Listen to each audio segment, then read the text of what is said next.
Assalamualaikum warahmatullahi wabarakatuh. Pertemuan pada sore hari ini yaitu pertemuan yang ke-11.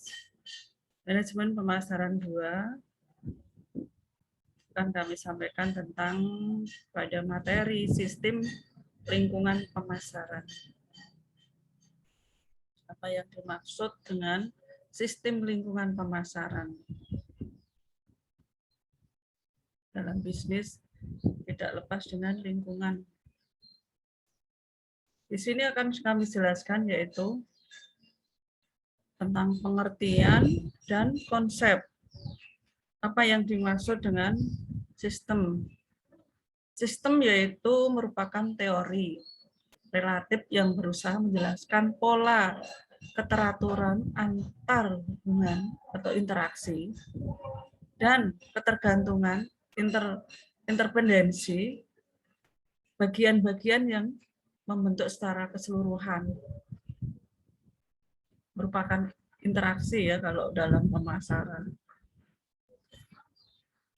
Dalam sistem pemasaran itu ada sistem pertukaran, ada sistem ekonomi, ada sistem pemasaran yang lain, ada banyak sistem bisnis, lingkungan ekonomi, lingkungan hukum.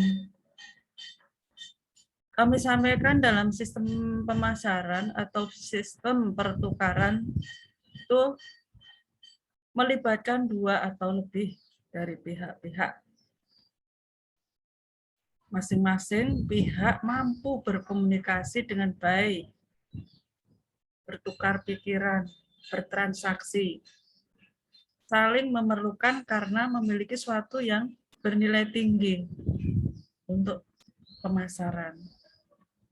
Mempunyai kebebasan untuk saling menerima atau menolak tawaran masing-masing. Jadi bisa menentukan sendiri, ya, mempunyai keputusan sendiri, menolak atau menerima. Dalam poin sistem ekonomi, suatu struktur atau pola keterkaitan antar pelaku-pelaku ekonomi yang saling melakukan transaksi pertukaran barang dan jasa, produk ataupun jasa. Yang kedua, tiap negara mempunyai sistem ekonomi yang belum tentu sama dengan negara lainnya. Jadi mempunyai cara sendiri, konsep sendiri antar negara. Kalau di dalam sistem ekonomi. Sistem pemasaran bertujuan untuk meningkatkan tingkat kepuasan. Tingkat kepuasan otomatis tingkat kepuasan masyarakat, tingkat kepuasan konsumen, tingkat kepuasan pelanggan.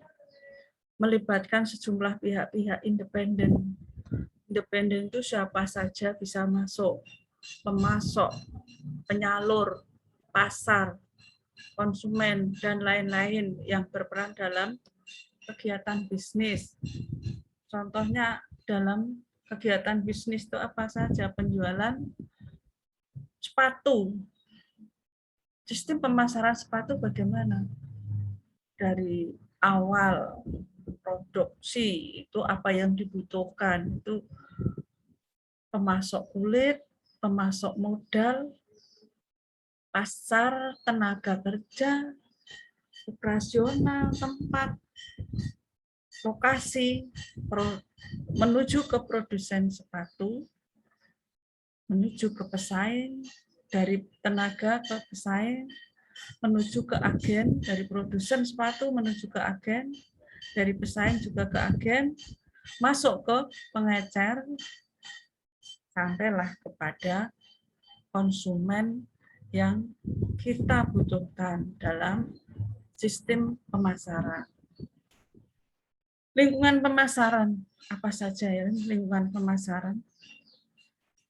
Struktur sistem lingkungan pemasaran itu yaitu lingkungan luar, itu termasuk yang dinamakan lingkungan makro, SAR, kondisi perekonomian, hukum dan politik pemerintahan, kependudukan dan ekologi. teknologi, perindustrian, sosial, dan kebudayaan. Itu lingkungan makro. Lingkungan luar yang kecil atau yang mikro itu termasuk satu, pemasok, perantara. Suatu industri mempunyai saing, perantara, pasar, perusahaan. Itu ada di dalam perusahaan ada lingkungan internal. Apa saja yang termasuk dalam lingkungan internal? Ya produk, ya keuangan, ya harga, ya promosi, ya distribusi, aspek non pemasaran, keuangan, personalia, produksi, penelitian dan pengembangan, profesionalismenya tenaga di situ. Itu termasuk pemasaran internal di dalam. Lingkungan internal itu merupakan suatu marketing mix. Jadi ada paket marketing mix-nya, yaitu price, product, place, dan promosi. Itu tidak bisa dipisah atau tidak bisa dilepas salah satu. Menurut Philip Kotler menambahkan dua unsur pemasaran lagi, yaitu political atau power dan public relation PR. Bisa juga ya itu untuk periklanan. Ya. Lingkungan eksternal.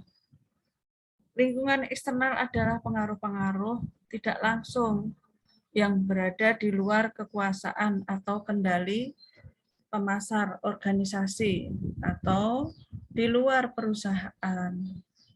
Lingkungan eksternal yaitu lingkungan makro merupakan kondisi perekonomian, merupakan hukum, politik, dan peraturan-peraturan pemerintah. Seperti kalau dalam pemasaran, perlindungan konsumen itu masuk dalam hukum perekonomian. Kependudukan itu merupakan data identitas suatu struktur organisasi. Teknologi itu merupakan perangkat. Sosial budaya yaitu kultur, bagaimana kebudayaan di suatu daerah masing-masing. Lingkungan eksternal yang mikro yaitu pemasok, pesaing, perantara, pasar. Itu merupakan lingkungan eksternal kecil. Nah, lingkungan internal non pemasaran itu ada produksi, personalia, keuangan, riset and development, dan administrasi. Personalia termasuk tenaga karyawan, tenaga ahli, tenaga administrasi, tenaga keuangan itu menyangkut MSDM, itu lingkungan internal non pemasaran. Produksi sesuatu produk yang dibuat dari perusahaan itu apa saja. Riset merupakan juga non pemasaran karena itu kaitannya perencanaan dari awal, itu merupakan riset. Administrasi itu adalah pelengkap sebagai alat suatu tenaga, alat untuk mengoperasional segala kebutuhan perusahaan. Lingkungan eksternal itu tadi sudah masuk lingkungan internal.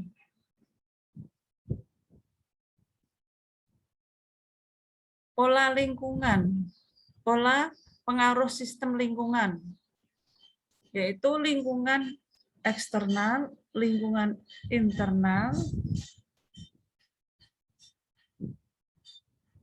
Lingkungan eksternal yaitu merupakan peluang ancaman pemasaran. Lingkungan internal merupakan kekuatan dan kelemahan pemasaran. Tujuan atau target pasar yang dicapai. Bagaimana strategi pemasarannya? tujuannya kan untuk mencari keuntungan atau profitabilitas perusahaan. Itu adanya ancaman, menghadapi bagaimana ancaman itu pasti akan menghadapi pesaing-pesaing. Ya, itu lingkungan eksternal. Sedangkan lingkungan internal, kekuatan atau kelemahan itu merupakan kualitas yang akan dibentuk.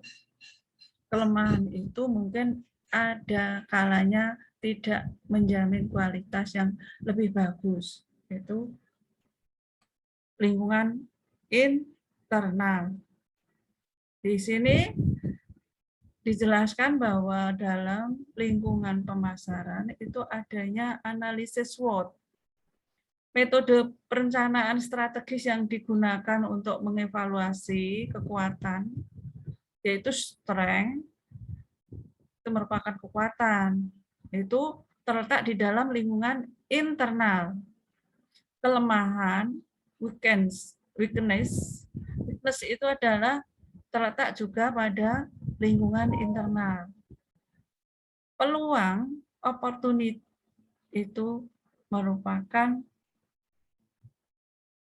lingkungan eksternal. Sedangkan ancaman itu juga terletak pada lingkungan eksternal dalam suatu spekulasi bisnis.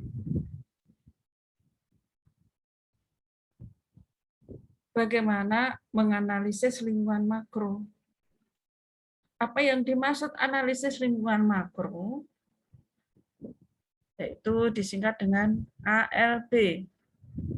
Adalah penelusuran kekuatan, kelemahan, merupakan peluang dan ancaman perusahaan sampai kepada pangkalnya. Jadi dari pangkal atau sampai ujung itu ditelusuri.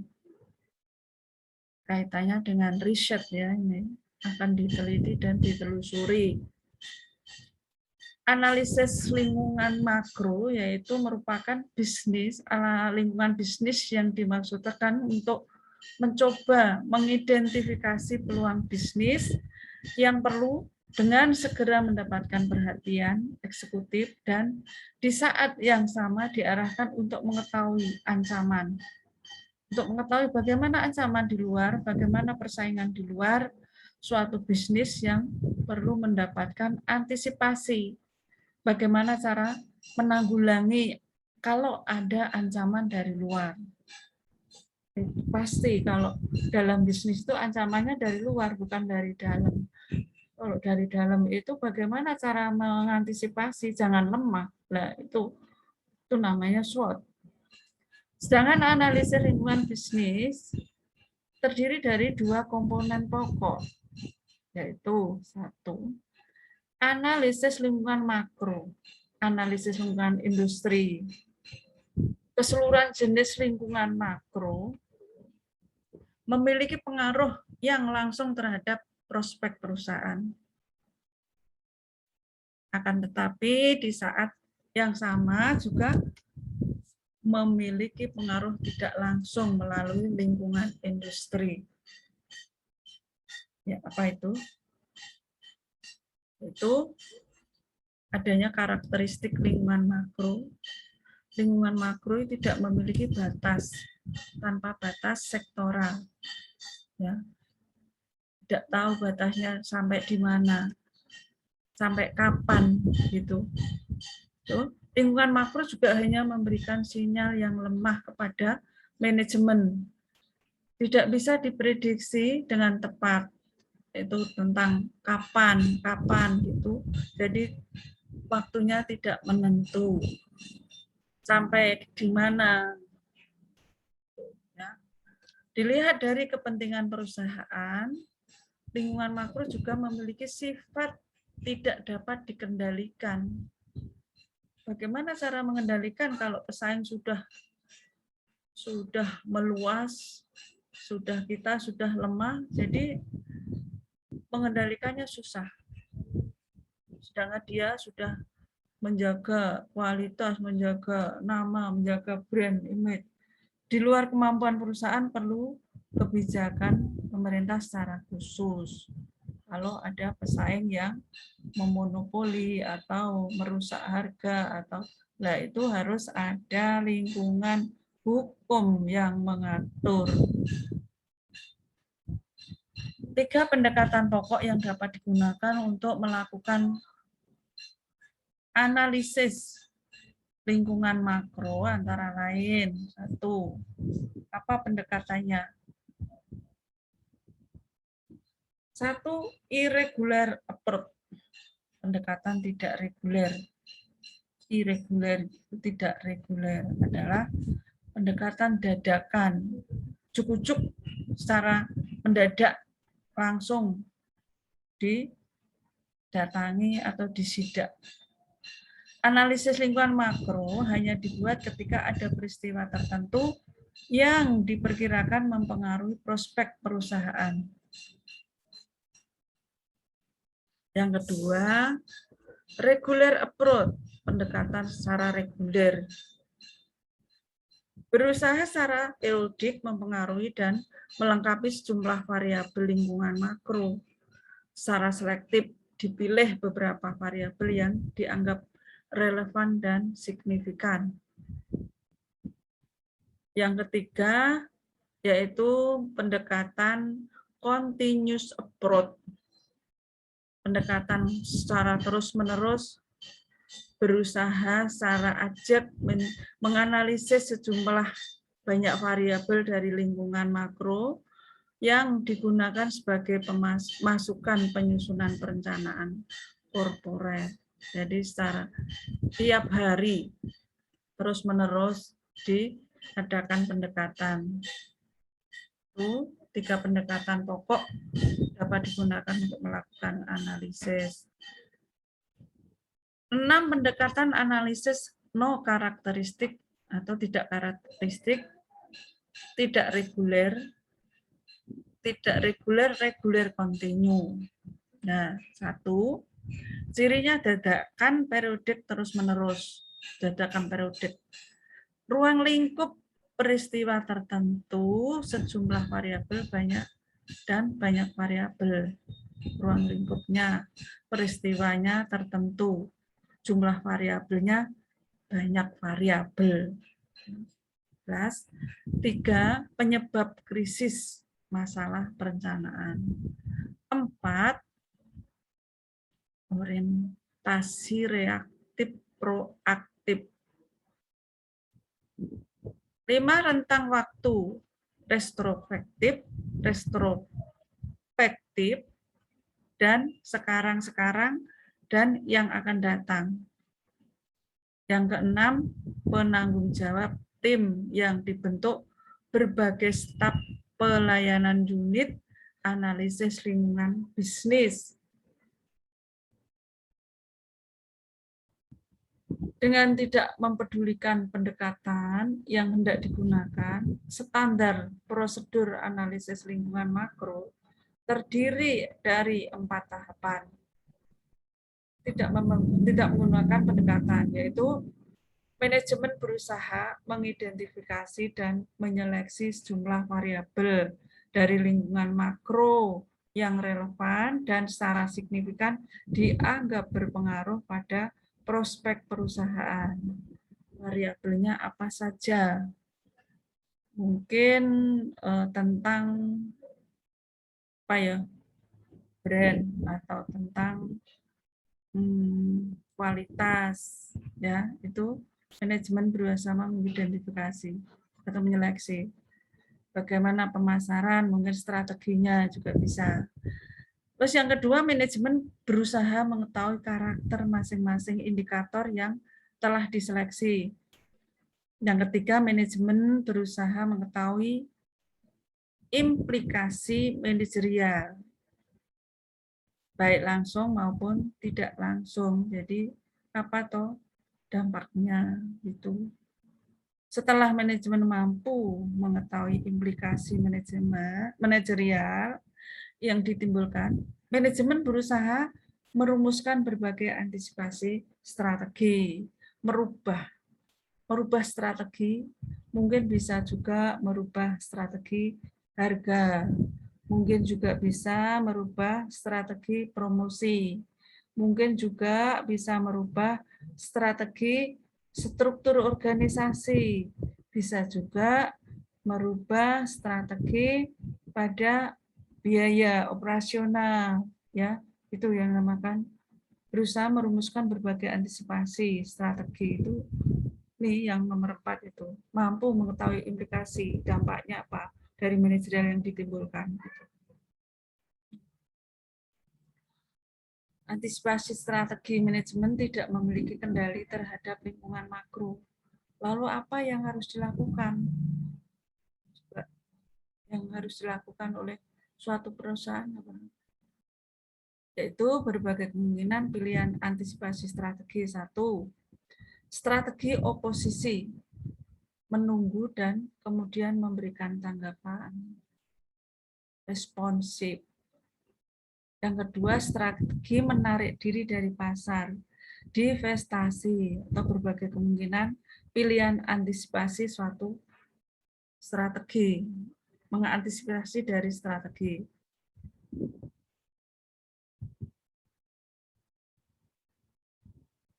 Satu, strategi oposisi, yaitu dari penjelasan strategi oposisi yang menunggu kemudian memberikan tanggapan, itu dari uraian dari strategi oposisi, yaitu efektivitas strategi ini amat terbatas karena lingkungan makro berada di luar kendali manajemen. Ya, lingkungan makro itu kan lingkungan di luar perusahaan, jadi di luar kendali manajemen. Yang kedua, strategi adaptasi atau menyesuaikan. Strategi ini amat sering digunakan dan memiliki tingkat efektivitas yang cukup tinggi.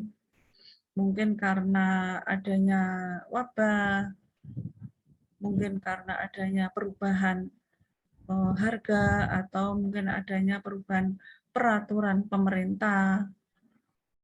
Ya, itu makro itu kan di luar dari kendali perusahaan. Jadi yang ketiga, strategi offensif atau resiko tinggi. Strategi ini mencoba memanfaatkan perubahan lingkungan bisnis untuk meningkatkan keunggulan kompetitif. Apa itu mencoba memanfaatkan perubahan? Ya, di dalam perusahaan mungkin ada strategi khusus untuk menghindari suatu risiko tinggi. Itu bagaimana?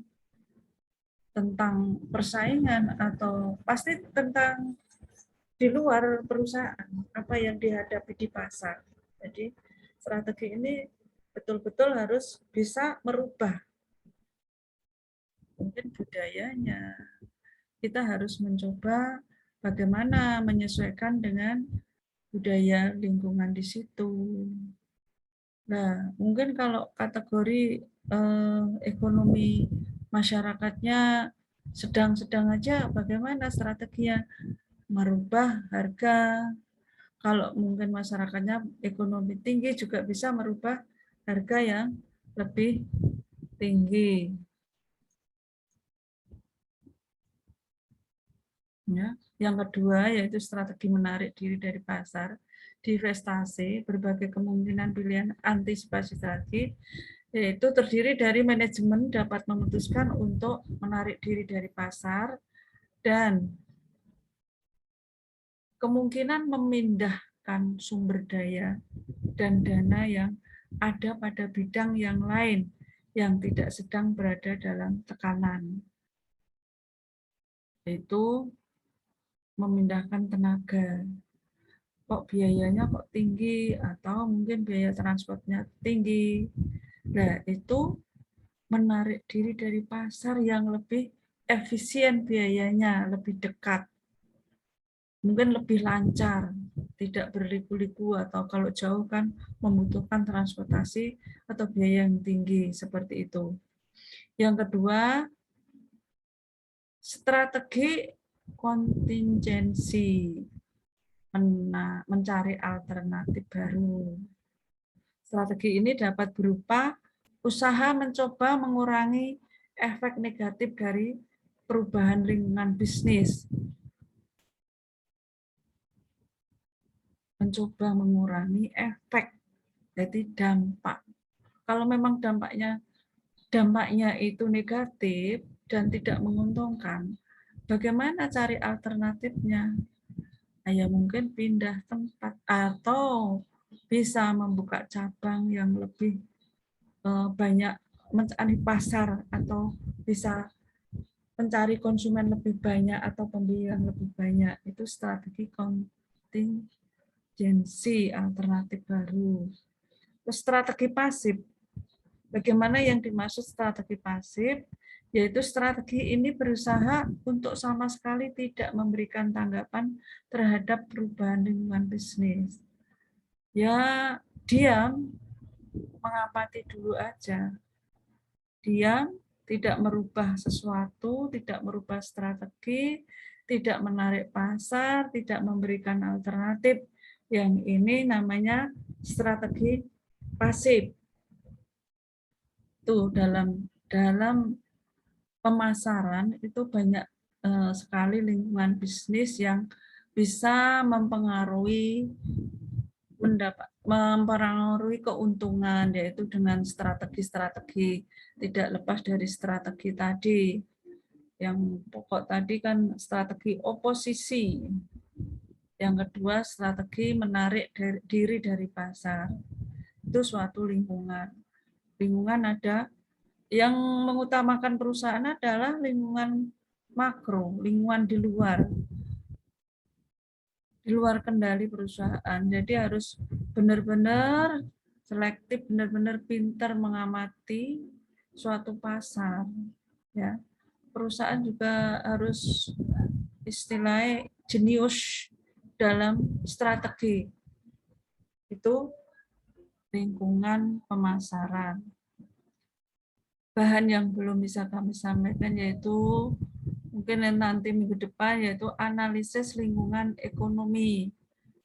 Kalau ekonomi itu bisa nasional dan internasional, namanya aja ekonomi. Sedangkan analisis lingkungan hukum itu yang menyangkut tentang peraturan-peraturan ekonomi. Apa saja peraturan dalam ekonomi? Ya ada peraturan tentang perlindungan konsumen, tentang perpajakan, tentang perjanjian, tentang banyak sekali ya analisis lingkungan hukum untuk perekonomian. Yang selanjutnya analisis lingkungan sosial budaya. Nah, analisis lingkungan budaya itu menyesuaikan budaya antar daerah atau antar suatu provinsi, mungkin luar negeri atau dalam negeri juga bisa. Yang selanjutnya yaitu analisis lingkungan kependudukan. Itu data-data penduduk. Jadi lingkungan dari kelas-kelas ekonomi, kelas kependudukannya. Jadi status penduduknya, bagaimana kondisi status penduduk di suatu daerah. Itu lingkungan, masalah lingkungan pemasaran yang kami sampaikan, harusnya sampai ini sudah saya ringkas dari lingkungan tadi, yaitu mengenai lingkungan pemasaran eksternal dan lingkungan pemasaran internal. Sampai di sini tentang lingkungan pemasaran, mudah-mudahan bisa dipahami kalian semua. Ini ada suatu sisipan, hidup yang berkualitas adalah belajar untuk ikhlas dan tawakal. Berbisnis yang sukses adalah yang selalu berusaha disertai dengan doa dan niat baik untuk memperbaiki perekonomian. Sekian. Wassalamualaikum warahmatullahi wabarakatuh.